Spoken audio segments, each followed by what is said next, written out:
Բարի եկո, սիրելի հեռուստադիտողներ, մենք շարունակում ենք հետևել կարևորագույն իրադարձություններին։ Անցած շաբաթվա ավարտին Հայաստանի նախկին երկու նախագահները հարցազրույց տվեցին, այնտեղ հնչեցին մի շարք քաղաքական գնահատականներ, մեղադրանքներ, որոնք ուղղված էին քաղաքացիական պայմանագրին։ Այսօր մենք կզրուցենք ազգային ժողովի նախագահի տեղակալ Ռուբեն Ռուբինյանի հետ։ Բարի եկո, պարոն Ռուբինյան, շնորհակալություն հրավերն համար։ Ինչով եք պայմանավորվում այսպեսի ակտիվությունը նախկին նախագահների։ Երևի մի կողմից ատելությամբ առ ներկա իշխանություններ, մյուս կողմից իշխանության կորստի անասելի ցավով, մյուս կողմից այն փաստով, որ ընտրություններն են մոտենում, եւ ամենակարևորը, ես կարծում եմ նախկին նախագահները, ընդդեմ այստեղ նախագահ բառը մի քիչ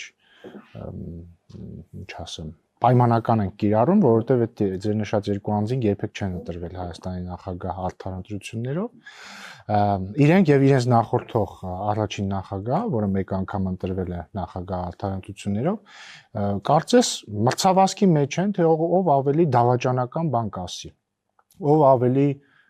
կեղծ մատնություն կանի Հայաստանի Հանրապետության դեմ, ով ավելի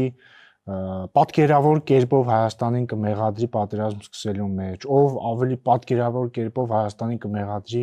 ռազմական հանցագործություններ իրագործելու մեջ։ Եվ թերևս սա է պատճառը։ Մրցակցությունը։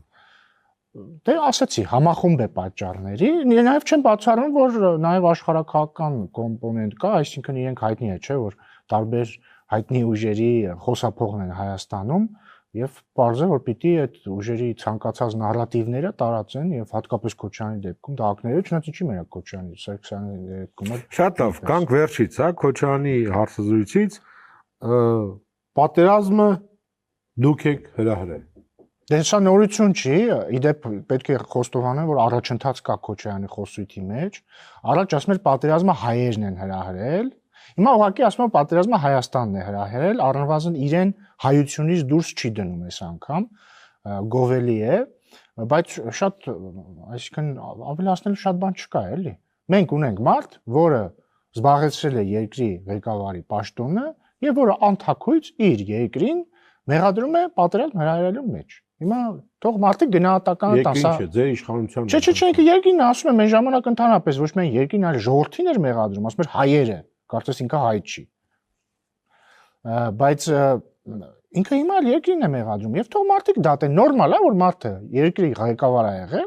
իր երկրին մեղադրում է պատերազմ հրահրելու մեջ։ Ոչ մի բան չեմ ասում, բոլոր փաստերը կողք ենք դնում, ամեն ինչ կողք ենք դնում, կենտրոնանում ենք հետեւյալ հարցի վրա։ Նորմալ է, որ մարդ, որը ղեկավարել է երկիր, իր երկրին մեղադրում է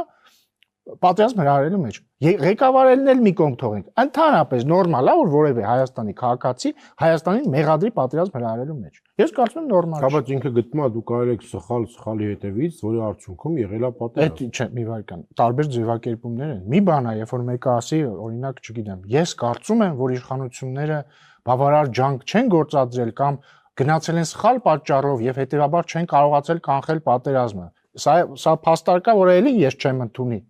բայց առնվազն անբարոյական փաստարկ չի։ Բայց մեկ բան է ասել դա, մեկ բան է ասել Հայաստանը հրահրեց պատերազմ կամ հայերը հրահրեցին պատերազմ։ Նախորդ ասուլիսում կարծեմ նույնիսկ ասել էր, որ 2020 թվականի հուլիսյան Տավուշի դեպքերը սահմանային պրովոկացիա էին Հայաստանի կողմից։ Այսինքն սրանից են կողմել չասեմ։ Ու սա տենդենս է, սա հստակ տենդենս է, որովհետև նույն կերպ իր երկվորյակ քաղաքական երկվորյակ Սերժ Սարգսյանն էր 2020-ի վերջին կամ 21-ի սկզբին հարցազրույց տվել, որտեղ հայկական կողմին մեղադրել էր Գյանջայի քաղաքացիական ենթակառուցվածքների թիրախավորելու մեջ, այսինքն սուտ մատնություններ արել հայկական կողմի դեմ, որտեղ այդպիսի բան չէր եղել։ Այս վերջերս իրենց քաղաքական կնքահայր Լևոն Տեր-Պետրոսյանը հարցազրույց թե գրառում էր արել, որտեղ էլի Փաշինյանին մեղադրել էր պատերազմ հրահրելու մեջ, այսինքն ակնհայտ է, որ այս մարդիկ ունեն մեկ կոնկրետ նպատակ՝ մաքրագործել իրական ագրեսորին, մեղքը դնել Հայաստանի վրա, մաքրագործել նաև այն միջնորդներին, որոնք պարտավոր էին կանխել պատերազմը։ Էս է իրանցը։ Ու սա ասում եմ ունի մի քանի կոմպոնենտ, էլի պատճառները։ քաղաքական հաշվարկ, բայց բավականին անտաղանդ հաշվարկ, որտեղ ես լավ չեմ պատկերացնում, ինչի պիտի Հայաստանի քաղաքացին տեսնի, որ այս քաղաքական գործիչը իր երկրին մեղադրում է ռազմական բախում կամ պատերազմ սկսելու մեջ ու որոշի իրան ընտրել։ Չարություն, սա համարում եմ հավանական սցենար, որովհետև թերևս իշխանության կորուստը եւ նախանձը կուրացրել են նրանց եւ սևացրել են իրենց այնպես էլ ոչ այնքան ջերմակ հոգիները։ Եվ նաև փորձում են իրենց քաղաքական դիրքավորումը համապատասխանեցնել իրենց պատկերացրած մետրոպոլիայի հետ, այսքան բան։ Դուք նաև մեղավոր եք եւ պատասխանատու եք Ղարաբաղի հայաթափման համար, որովհետեւ Պրագայից հետո, որը դուք կնքեցիք, խեղճ ռուսները ոչինչ այլևս չէին կարող անել։ Այնպես իրավիճակը փոխվեց, ես անպայման ձեր հարցին կպատասխանեմ, բայց ինքը էլի էր մեղադրանքներ հնչեցրել, եկեք ժամանակագրորեն գնանք, էլի, որովհետև Պրահան իր նշած Քոչարյանի մեղադրանքների մեջ վերջերում էր։ Նախ ինքը ինչ է ասում է պատերազմի հրահրման, ինչպես ինքն է ասում, պատճառներից մեկը բերում է այն, ոչ թե պատճառներից, այլ ապացույցներից, որ Փաշինյանը ասել է Արցախը Հայաստանի եւ վերջ։ Ռոբերտ Քոչյանը 1998 թվականին ասել է Արցախ Հայաստանի եւ վերջ։ Դե ինքը այն կոնտեքստում է ասում, որ ինքը քաղաքակցություն ունի 10 տարվա, որտեղ ինքը Արցախում ապրել եւ դա Հայաստանն է եւ վերջ։ Իվական։ Բառացի Քոչյանը ասել է հետեւյալը. Ես համարում եմ, որ 88 թվականից մինչ օրս, իսկ այդ օրը 98 թվականն էր, Ղարաբաղը եղել է եւ կա Հայաստանի մաս։ Հիմա ո՞նց կարող է մարդ, որը իր նախագահության շրջանում այդ ժամանակ ինքը նախագահի պաշտոնակատարներ, որպես գործող վարչապետ նախագահ Տեր-Պետրոսյանն էլ հրաժարական էր տվել։ Այսինքն ինքը նախագահի պաշտոնակատարներ եւ տեխնացու նախագահության։ Ինքը ասում է, որ Ղարաբաղը Հայաստանի մաս է։ Հիմա ո՞նց կարող է մարդ ինքը որ դա ասել է, մեկ այլ երկրի մեկ այլ ղեկավարը ասի, որ դու սա ասեցիր, դու հրահրեցիր պատերազմ։ Այսինքն 98 թվականին Քոչյանը պատերազմ էր հրահրել։ Հա? Որն է տրամաբանությունը։ Խնդրում եմ բացատրի ինձ, այլ օրինակ որ իր դիմաց նստած լիներ ոչ թե իր հետ ակնհայտորեն փոխկապակցված լրատվամիջոցի լրագրող, այլ մեկ այլ լրագրող։ Ենթադրում եմ այդ հարցը կարող է տային։ Բայց քանի որ իրանք բնավորություն ունեն, բայց 98 թիվը դա 20 թիվը չի։ Մեր դիրքերն են տարբեր, այն ժամանակ կարար թույլ տար, իսկ այս ժամանակ հետեւաբար կարող է հանգենք նրան, որ պատերազմը սկսել է ոչ թե որովհետև արվել է այս կամ այն արտահայտությունը, այլ պատերազմները հայտարարել չէ, ավարտեմ։ Կարող է հանգենք այն եզրանկման, որ փաստորեն պատերազմը սկսվել է ոչ թե որովհետև արվել է այս կամ այն արտահայտությունը, այլ որովհետև 2020 թվականի դրությամբ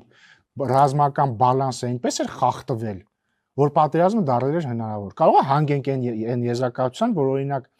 պատերազմը սկսել էր այդ թվում, որովհետև 98 թվին Քոչյանը ստանձնեց երկրի ղեկավարումը մի պայմաններում, երբ որ Հայաստանի ու Ադրբեջանի ռազմական բյուջեների հարաբերակցությունը 1:1 էր մոտավորապես, եւ հասավ նրան իր նախագահության օրոք, որ 1:5 էր ի վնաս Հայաստանի։ Կարող է պարզվի պատճառը դա է պատերազմ սկսելու այդ թվում։ Կարող է պարզվի, որ այդ խաղաղ տարիները, որ Քոչյանը ասում է իմ տարիները խաղաղ են։ Իսկ կարող է դրանք պարտքով վերցրած խաղաղ տարիներ են, երբ որ Ադրբեջանը մեծացնում էր իր ռազմական բյուջեն, իսկ այդ ընթացքում ինքը մեծացնում էր իր ընտանիքի ռազմական բյուջեն, ասում եմ ռազմական, քաղաքացիական բյուջեն։ Կարող է պարզվի այդ տարիներին ինքը կուտակել մոտավորապես $200 միլիոն հասնող ըստ դատախազության հայցի ապօրինի ձեռք բերած գույքը, հա, փոխանակ մեծացներ Հայաստանի ռազմական բյուջեն։ Կարող է պարզվի պատերազմը մի պատճառը դա է, ու պատերազմի պարտության պատճառներից մեկը դա է։ Ու այս հարցը իրան չեն տա այդ լրագրողները, որովհետև դուք ասում եք հարցազրույց են տվել, իրանք հարցազրույց չեն տվել։ Դրանք միջոցառումներ էին, երկրպագուների հանդիպումը կուրքի հետ։ Դա տարբերվում է հարցազրույցից։ Ու ես կարծում եմ, պատկերը ամբողջական կլինի, այս երկու օրը հուսով եմ Լևոն Տեր-Պետրոսյանն էլ Լևոն Զուրաբյանին հարցազրույց կտա, որ պատկերը ամբողջական լինի։ Հիմա բայց ներողություն, Պրահայից առաջ անդրադառնամ էլի փաստարկի։ Սա մեկ Արցախ Հայաստանի վերջի հետ կապված։ Հաջորդը ասում է Հայաստանը չկատարեց նոյեմբերի 9-ի հայտարարության 9-րդ կետը եւ դրա պատճառով Ադրբեջանը փակեց Լաչինի միջանցքը եւ գրավեց Ղարաբաղը։ Այո։ Ախր ակնհայտ սուտ է դա։ ակնհայտ սուտ, Ինչու՞։ որովհետև Հայաստանը երբեք չի հրաժարվել նոյեմբերի 9-ի 9-րդ կետը իրագործելուց։ Հիշեցնենք էլի, ինչ գրած չի նոյեմբերի 9-ի 9-րդ կետում։ Նոյեմբերի 9-ի 9-րդ կետում որևէ կերպ գրած չի, թե Ադրբեջանի եւ Նախիջևանի միջև տրանսպորտային կապը որտեղով պիտի անցնի։ Բնավ գրած չի Մեղրիով անցնելու, թե Ղազախով, թե որտեղով։ Ոչ միտեղ գրած չի, որ չի լինելու անձնագրային ստուգում։ Որևէ տեղ գրած չի։ Չի գրած չի, որ սահմանային ստուգում չի լինելու, մաքսային ստուգում չի լինելու։ Որևէ տեղ գրած չի։ Որևէ տեղ գրած չի, որ անվտանգությունը ապահովելու է երրորդ երկիր։ Նոյեմբերի կարող են բոլորը բացել հրապարակային փաստաթուղթը։ Նոյեմբերի 9-ի հայտարարության 9-րդ կետը կարող են բոլորը բացել կարդալ։ Որևէ տեղ գրած չի, որ այլ երկիր, երրորդ երկիր պետք է ապահովի անվտանգությունը եւ կներեք, բայց ավարտեմ կշարունակեք։ Միտքս ավարտ, բայց միտքս ավարտ։ Ադրբեջանն ու ռուսները ունեն սեփական մեկնաբանություն։ Ահա, հետեւաբար Ձեզ չեն ասել դուք պետք է մեկնաբանեք ձեզ։ Չէ, մի վարքա, մեկնաբանման հարց չի։ Չէ, մեկնաբանման հարց։ Չէ, մեկնաբանման հարց չի, որովհետեւ սևով սպիտակին գրած է, որ Հայաստանն է երաշխավորում այդ կապի անվտանգությունը։ Գրած չի, որ ռուսական ուժերն են վերահսկելու Հայաստանի ինքնիշխան տարածքը։ Այդպիսի բան գրած չի։ Եվ հետեւաբար Քոչյանը մեղադրում է իրականում ինչ նկատի ունի Քոչյանը, որ Հայաստանը չի կատարել նոյեմբերի 9-ի հայտարարության 9-րդ կետի ադրբեջանական խեղաթյուրված մեկնաբանությունը։ Իսկ ինչի պիտի Հայաստանը ադրբեջանական խեղաթյուրված մեկնաբանությունը իրագործեր նոյեմբերի 9-ի 9-րդ կետի։ Հետևաբար էլի սա դասական օրինակ է, երբ որ մարդը իր երկրին մեղադրում է միջազգային պայմանավորվածություն խախտելու մեջ, երբ որ ակնհայտ է, որ այդ պայմանավորվածությունը ոչ թե իր երկիրն է խախտել, այլ դիմացի երկիրն է խախտել։ Իրականում նոյեմբերի 9-ի 9-րդ կետը խախտել է Ադրբեջանը, որովհետև ինչ էր ասում նոյեմբերի 9-ի հայտարարության 9-րդ կետը, որ տարածաշրջանային բոլոր ենթակառուցվածքները ապաշրջափակվում են։ Դա արդեն իսկ տեղի չի ունեցել։ Դրա շրջանակներում Հայաստանը պետք է երաշխավորեր տրանսպորտային կապ Ադրբեջանի հիմնական արևմտյան շրջանների եւ Նախիջևանի ինքնավար հանրապետության միջև։ Ինչը Հայաստանը մշտապես պատրաստ է եղել անել։ Հարցը այն է, որ մեզնից պահանջվում էր բան, որը մենք չենք խոստացել ոչ ոքի։ Օսկանյանն էլ ասում էր դուք բանավոր եք դա խոստացել։ Օսկանյանը թող բանավոր գնա եւ այլ մարդկանց հետ խոսա ընդհանրապես։ Ինքը թող բանավորից ընդհանրապես չխոսա, որտեղ ինքը բանավորից այդքան էլ լավ չի։ Ինքը բանավոր չէր ասել, որ Լեռնային Ղարաբաղը բռնազավթված է։ Occupied բառը, հետո էլ փորձում էր օկուպացված բառը բացատրել օթանավի զուգարանի հետ անալոգիայով։ Դրա համար ով ինչից թող խոսա, թող ինքը բանավորից չխոսա։ Հաջորդը ասում է, ու գանք արդեն Պրահային, էլի։ Ինչ է ասում Քոչյանը, ասում է, քանի որ Պրահայում ընդունվեց հայտարարություն, հեսա կասեմ ինչ հայտարարություն է ընդունվել։ Դրանից հետո դրա պատճառով Ղարաբաղը գրավվեց, որովհետև դեռ ռուս խաղապահները էլ ինչ անեին։ Շոկի հայտնվեց, շոկի մեջ։ Սկսենք հետևյալից։ Պրահայում ինչ է հայտարարվել։ Պրահայում հայտարարվել է, որ Հայաստանը եւ Ադրբեջանը կրկին հրապարակային փաստաթուղթը ցանկացած է կարող Google-ում գրել Պրահայի հայտարարություն 2022 թիվ գտնել կարդալ, որ Հայաստանը եւ Ադրբեջանը վերահաստատում են միմյանց տարածքային ամբողջականության ճանաչումը 1991 թվականի Ալմատայի հռչակագրի հիման վրա։ Ալմատայի հռչակագիրը ընդունվել է 1991 թվականին։ Պրահայում 2022 թվականին կողմերը ընդամենը վերահաստատել են մի բան, որը իրենք արդեն իսկ արել են 1991 թվականին։ Հաջորդը։ Եթե փաստարկն այն է, որ քանի որ կողմերը վերահաստատեցին միմյանց տարածքային ամբողջականության ճանաչումը, հետեւաբար ռուսական խաղապահ զորակազմի ֆունկցիայում բան փոխվեց, դա հեշտորեն հերկվող փաստարկ է, որտեղ նոյեմբերի 9-ի հայտարարության մեջ, երբ որ ասում է, որ Լեռնային Ղարաբաղում եւ Լաչինի Միչանսկի շուրջ կանգնում են ռուս խաղապահները, չի ասում է կանգնում են ռուս խաղապահները, որովհետեւ Լեռնային Ղարաբաղը Ադրբեջանի մաս չէ, կամ որովհետեւ Լեռնային Ղարաբաղի կարգավիճակը հայտնի չէ, կամ որ կանգնում են մինչեւ կարգավիճակը դառնա հայտնի։ Որևէ բան չի ասում, որևէ փոխկապակցվածություն չկա ռուսական խաղապահ զորակազմի ֆունկցիաների միջև եւ Լեռնային Ղարաբաղի կարգավիճակի միջև։ Ասեմ ավելին, նոյեմբերի 9-ի հայտարարության ստորագրումից շաբաթներ անց կամ նույնիսկ օրեր անց Ռուսաստանի Դաշնության նախագահ Վլադիմիր Պուտինը որի ասածները ես կարծում եմ Ռոբերտ Քոչարյանը ով է, որ ընդհանրապես կասկածի տակ դնի, ինքը այդքան չկա ընդհանրապես, չէ՞։ Ռոբերտ Քոչարյանը պիտի որ այդքան չլինի։ Ամենադեպս ես կարծում եմ որ ինքը այդքան չկա։ Վլադիմիր Պուտինը ասել է, որ միջազգային իրավունքի տեսանկյունից Լեռնային Ղարաբաղը Ադրբեջանի մասն է։ Նա մի քանի անգամ կրկնեց։ Հետևաբար, որևէ կապ չկա Պրահայում ընդունված հայտարարության միջև եւ ռուսական խաղաղապահ զորակազմի ֆունկցիաների միջև։ Հաջորդը, դա եւս մեկ շերտ են բերում հերքման իր ասացի։ Պրահայի հայտարարությունը ընդունվել է 2022 թվականին, ճիշտ է։ Մինչև այդ ինչու Ադրբեջանը գրավեց Փարուխ գյուղը Լեռնային Ղարաբաղի։ Ու ինչու ռուս խաղաղապահները ոչինչ չարեցին։ Պրահայի հայտարարություն չկար։ Ինչու Խծաբերդ եւ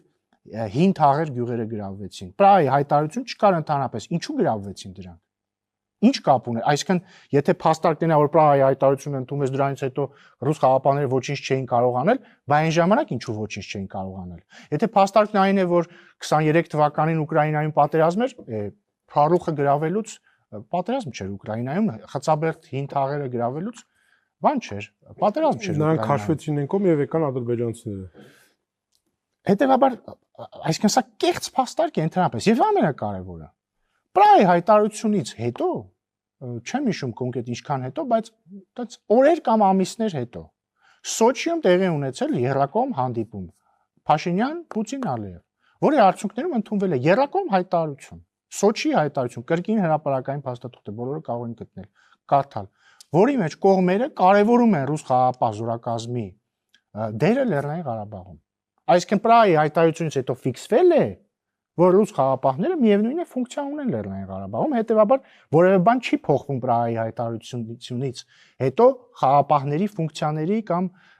գործունեության մեջ։ Հետեւաբար սա լիակատար կրկին կեղծ նարատիվ է եւ այդ նարատիվը բնականաբար գալիս է Ռուսաստանից,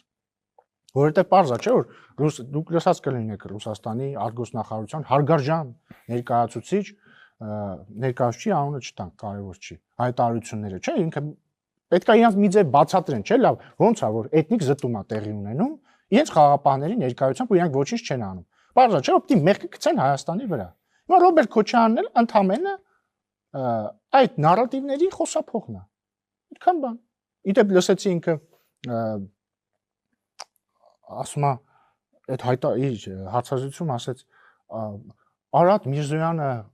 բան էր խոսում եւ թուրք լրագրողն իրեն ասեց կարծես Թուրքիայի արտգործնախարարը խոսի։ Նախ սկսենք նրանից, որ Արադ Միրզոյանը խոսում էր Եվրամիության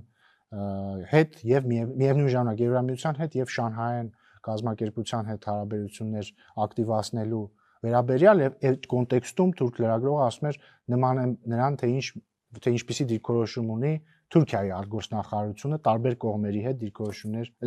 հարաբերություններ ակտիվացնելու մասին, սա ցուցիչ է էլի ինչպես են այս մարդիկ ընդհանրապես քաղաքացիությունը պատկերացնում մանիպուլյացիաներով, կոնտեքստից բաներ կծելով, բայց ով ինչից խոսա, თუ ինքը ընդհանրապես չխոսա, թե ով ուման նման, որտեղ ինքն էլ նման է Ռուսաստանի արտգործնախարարության պաշտոնական ներկայացուցիչ տեղակալի օգնականին, այդտենց ոնց որ ինքը խոսա։ Այսքանը ես ունեի ասելու։ Հիմա գնանք առաջ, որտեղ էլի է հարցազրույց եղել, ոչ հարցազրույցը Քոչարյանի մասին չանենք, չնայած այնտեղ մի դրվագի կա, որ ինքը խոսում է չարությունից եւ բարությունից։ Ասում Փաշինյանը չար է, ինքը կոնֆլիկտացին է։ Ես հիշում եմ Քոչարյանը, որ օրինակ իշխանությունն էր, ամենախաղաղն էր։ Ես կարծում եմ Քոչարյանը հրեշտակ է։ Սուրբ է, հրեշտակ է, անմեղ է, բարի է եւ ամբասիր։ Ամբասիր, այո, ավելացնելու բան չունեմ, բայց մենակ մի բան ունեմ ավելացնելու։ Հա, մարտի 1-ին օրինակ որ համապատասխան հրամանները տալիս էր, ինքը չի եղել այնտեղ, ասել է, չէ, ինքը անում էր սրբորեն եւ որպես հրեշտակ, ինքը մեր լավն էր ուզում։ Հոկտեմբերի 27-ին, չգիտեմ, ինքը վստահաբար աղոթում էր բոլորիս համար։ Պապլավոկում, որ Պողոս Պողոսյանը սպանվեց, չէ, ինքը վստահաբար ամենայն բարությամբ, ինքը չէ, իր ով էր այդ դատված իր թիկնապահ հաստատ ամենայն բարությամբ է սպանել Պողոս Պողոսյանին, բայց վերադառնամ մի կարևոր բանի, էլի։ Քոչարյանը մի հատ ամենակարևոր բանը, որ ինքը ասում է, որ բացում է իր ամբողջ էությունը եւ իրենց ուզածը ամբողջ։ Ասում է, տեսեք, այսօրվա իշխանությունները ինչ են ասում, ասում են 29743 քառակուսին է մեր երկրի տարածքը։ Նեղացումը։ Ասում է, այս իշխանությունները ասում են, մեզ սրանից դուրս բան պետք չի։ ասում եմ, բայց sense ո՞նց կլինի։ Եթե դու ասում ես, որ քեզ այդքանն է, քեզ դրանից ավել բան պետք չի, դու արդեն խնդրեմ ունես։ Քեզ ոչ ոք որպես գործոն հաշվի չի առնում։ Այսինքն Քոչյանը ինչ է ասում։ Ասում է, մենք պետք է մեր տարածքից դուրս տարածքային պահանջներ ունենանք, որպեսզի մեզ հաշվի առնեն։ Եվ այդ մարդը կարողանում է համ դա ասի, համ ասի, չէ, մենք իհարկե դեմ չենք խաղաղությանը, բայց մենք կողմ ենք արժանապատիվ խաղաղությանը։ Հա, փաստորեն հասկացանք, որն է իրանց պատկերացած արժանապատիվ խաղաղությունը, որ ասեն, մենք կողմ ենք խաղաղությանը, բայց միևնույն ժամանակ ասեն, մենք տարածքային պահանջներ ունենք մեր տարածքներից դուրս։ Այսինքն, հասկանում եք, չի բռնում այս երկու բանը։ Հնարավոր չի, որ մարդը ասի, ես կողմ եմ խաղաղությանը, բայց կարծում եմ, որ բանը, չգիտեմ, ինչ ասեմ, մուշը մերն է։ Բայց Հայաստանից դուրս ինչ է նշանակում դա։ Նշանակում է Հայաստանի տարածքից դուրս։ Ինքը ասում է մենք, չէ, Քոչյանը ասում է, ինչ ենք ուզում։ Ինքը ասում է մենք մեր տարածքից դուրս պիտի ունենանք տարածքային պահանջներ։ Մարդը պարզ ասում է, ինչ 29743։ Մենք պետք է ունենանք տարածքային պահանջներ։ Հակառակ դեպքում մենք որպես գործոն տարածաշրջանային ոչ մեկի հետաքրքիր չենք լինի։ Ոստեղ ինքը բացում է նաև իր ամբողջ փիլիսոփայությունը իրել Սերժ Սարգսյանին էլ ու հիմա այս վերջերս կասկածում եմ որ նաև Լևոն Տեր-Պետրոսյանի որ իրանք Հայաստանը ընդհանրապես դիտարկել են որպես աշխարհաքաղաքական գործիք որ մենք պետքա մեռնենք մենք պետք է բլոկադայի տակ ապրենք եւ այլն ինչա թե ինչ որ մեկի կողմից օգտագործվենք որպես աշխարհաքաղաքական գործիք բայց չէ մենք լավ չպետք է ապրենք մենք լավ դպրոցներ չպետք է ունենանք մեր սահմանները բաց չպետք է լինի մենք ընդհանրապես պետք է տառապենք մենք բազմատարապ ազգ ենք այդ է իրանց փիլիսոփայությունը եղել ու երբ որ իրանք ասում են արժանապատիվ խաղաղություն իրանք դա նկատի ունեն իրանք նկատի ունեն որ ասենք տարին մի քանի զինվոր պետք է սնայպերի կրակոցից մեռնի իրանք պատկերացնում են որ մենք բլոկադայի մեջ պետք է լինենք սահմանային բախումները անդադ պետք է լինեն էս է իրանց պատկերացրածը դպրոցների մասին Սերժ Սարգսյանը ասում է որ ինչի է $2 միլիոն ծախսում մի դպրոցի վրա որտեղ քիչ աշակերտ կա շատ այ ասում եմ մենք կողմ ենք կրթության պետք է սարքել բայց սկզբից այդ 2 միլիոնը դրեք մեկ գործարան սարքել դուք սխալ եք ցիտում դա դասական ես իմաստն եմ ասում չեմ էլ հավակնում կոնկրետ լրիվ ցիտելուն դրեք գործի մեջ փող աշխատեք հետո սարքեք այդ դպրոցը նախ եկեք ճիշտ ցիտենք դասականներին ասում է ինչի են գնացել փոքր գյուղում փոքր չի ասում ինչ որ քան չեմ հիշում 20 աշակերտ ունեցող թե ինչ որ թիվ է ասում բայց քիչ թիվ է ասում այսքան աշակերտ ունեցող նկատի ունի փոքր գյուղում փող ծախսում դպրոց կառուցում դա վատնում է ինչ տարբերություն փողը վատնում ես թե թալանում այսինքն հանճարեղ տրամաբանություն ըստ Սերժ Սարգսյանի փոքր գյուղում դպրոց սարքելը փողի վատնում է հետեւաբար եւ վատնումն էլ թալան է նույնն է ինչ թալանը, ինչ տարբերություն վատնել թե թալանել եւ հետեւաբար մի հանճարեղ սիլոգիզմի ենք հանգում, որ դպրոց կառուցելը հավասար է թալանելուն։ Իհարկե այստեղից ակնհայտ է դառնում, թե ինչի իրենց իշխանության օրոք դպրոցներ գրեթե չեն կառուցել, որտեղ իրենք համարել են, որ դե եթե թալանը կա, դե էլ ինչ դպրոց կառուցել, որտեղ թալանելը նույնն է ինչ դպրոց կառուցելը։ Չէ, իրոք մի րոպե, այնտեղ խոսքը իմաստը, մեխը, այն է, որ քիչ աշակերտ է, քիչ աշակերտը վրոզում, այդքան փող դնելը վատնել է։ Հասկացան։ Ու ասում եմ, վատնելն էլ նույնն է, ինչ թալանելը։ Ուզում եմ սա ճիշտ հասկանանք, էլի։ Օրինակ, ինչ ասեմ, այն որ մեր կառավարության օրոք հիմա մյուս տարվա վերջի դրությամբ 300-ից ավել դպրոց է կառուցված լինելու, նույնն է, ինչ օրինակ տարբեր մարդիկ հարստանում էին Սերժ Սարգսյանի իշխանության օրոք։ Դա լրիվ նույնն է, այսինքն մեկը դառնում է միլիոնատեր, եւ մենք կառուցում ենք դպրոցներ, դա նույնն է, որևէ տարբերություն չկա դրա մեջ։ Հաջորդը շատ ես հասկանում եմ ինչա Սերժ Սարգսյանը որոշել այդ աբսուրդ փաստարկը բերի, որովհետեւ իրոք դպրոցաշինությունը մեր ամենահաջողված ծրագրերից մեկն է։ 91 թվականից մինչև 2018 թվական, գիտեք քանի դպրոց է կառուցվել Հայաստանում։ 91-ից 2018 քանի տարի է, այսինքն 27 տարի 190 դպրոց, որից 104-ը աղետի գոտում երկրաշարժից տուժած աղետի գոտում 2018 թվականից մինչև 2026-ի վերջը, այսինքն ավարտը մյուս տարվա, կառուցված է լինելու 300-ից ավել դպրոց։ Այսինքն մենք 8 տարվա մեջ երկու անգամից ավել շատ Ու դպրոց կառուցել եք, այն ժամանակ ես հիշում եմ ու այն ժամանակ մյուս օրը փդում էր եւ թափում էր։ Էլ չեմ ասում, որ հիմա դպրոցները կառուցվում են բանով, այսինքն մարզադահլիճներով եւ այսպես շարունակ համապատասխան։ Հաջորդը ի՞նչ է նշանակում բան արեք։ Փոքր գյուղում եթե դպրոց ես կառուցում վատնում է։ Դա աբսուրդ է, այսինքն փոքր գյուղի բնակիչ չէ, բան չի կարևոր, չի ինքը կրթություն չպետք է ստանա։ Որն է այս տրամաբանությունը առաջնահերթության խնդիրն։ Ինչ առաջնահերթությունն է, որ մենք հասել ենք այն կետին, որ մենք կարողանում ենք արդեն դպրոցներ կառուցել թեկուզ փոքր գյուղերում, սահմանագբերձ գյուղերում եւ այսպես շարունակ։ Իդեպ վերջերս տեսա հաշկովս ընկավ Սերժ Սարգսյանի մի դահլիճային հանդիպում 2013 թվականից, իրան հարցնում են, չեք կարծում որ խնդիր է որ մեր սահմանամերձ գյուղերից մարդիկ հեռանում են, անվտանգության խնդիր է։ Ասում է